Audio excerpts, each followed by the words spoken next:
इथे कपडे सुकत घातलेत. तुमच्याकडे ह्याला काप बोलतात. कातळ बोलतात. कातळ आम्ही काप बोलतो. मी चाललोय ओझरवरती, नाही वजरावर. आमची पण ढोरं सोडली आहेत बाहेर.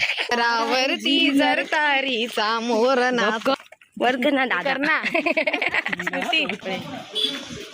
आज पण नाही वडापाव. खाली या ना. दीदीने देवाची गाणी लावलेत. दीदीला भीती वाटते. भक्ती मोडून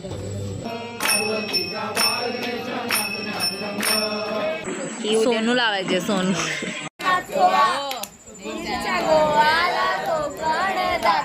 मी नको बोलू.